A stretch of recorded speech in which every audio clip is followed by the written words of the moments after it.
உன்னுடைய பேரையே மாமா ஓட்டுவார் ஒருவர் இல்லை.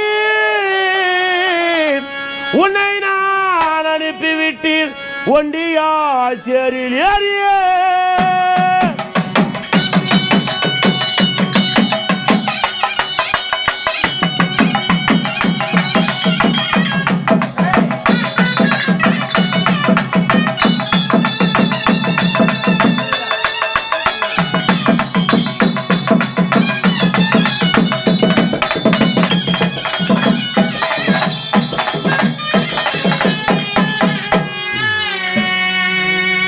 மன்னர் கைவானத்தாலே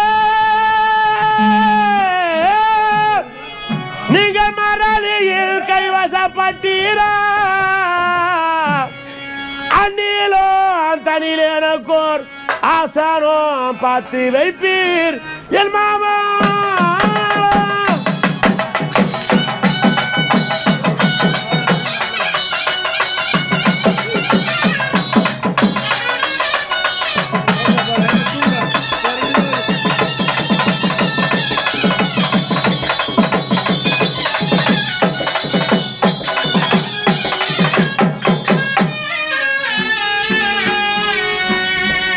மாமா இல்ல என்ன சொல்ற தெளிவா சொல்லு.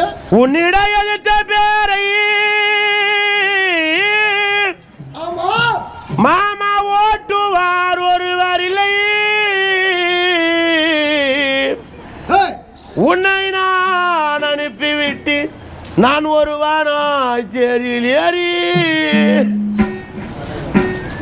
மாமா என்ன எப்ப எங்க அக்காவை நான் உங்களுடைய அப்பாவுக்கு கொடுத்தேனோ அப்போது நீ பிறந்தாயோ அதுநாள் முதல் கொண்டு இது நாள் வரைக்கும் நான் உன்னை விட்டு பிறந்தனே கிடையாது.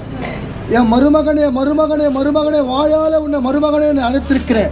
இந்த காலத்தின் கட்டாயம் நீ ஆட்சிபடத்தில் அமர வேண்டும், உனக்கு பணிவிட செய்ய வேண்டும்.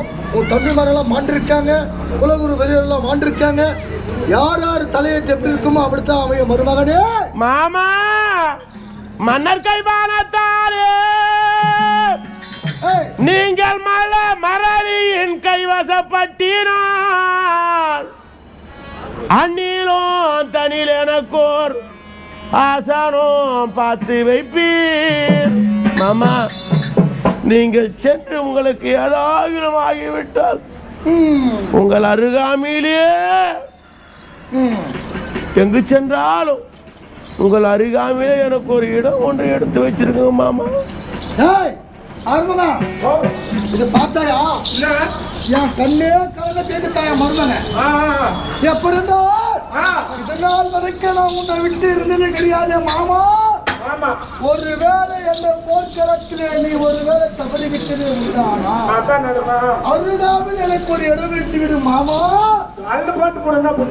நான் செய்த கஷ்டங்கள் எல்லாம் இப்போ பணியாக மாறி போச்சு. என் மருமகனை கங்கனை கட்டி ஒழிக்க வேண்டும் இருந்தேனே.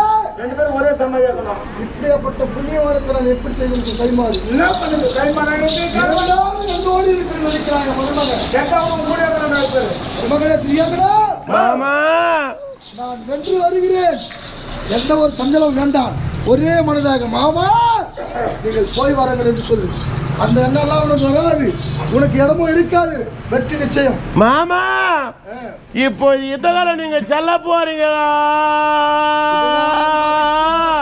நான் தவறு செய்திருக்கலாம். என் மருமகனுக்காக இன்று ஒரே மனதாக உண்மையாக நான் உனக்காக யுத்தத்துக்கு போகிறேன். ரதத்துக்கு ஏற்ற சாரதி உனக்கு 32 ஆயுதங்களை கரத்திலே கொடுத்து வெற்றி திலகம் எடுத்து மாமா. யுத்தம் போறியா?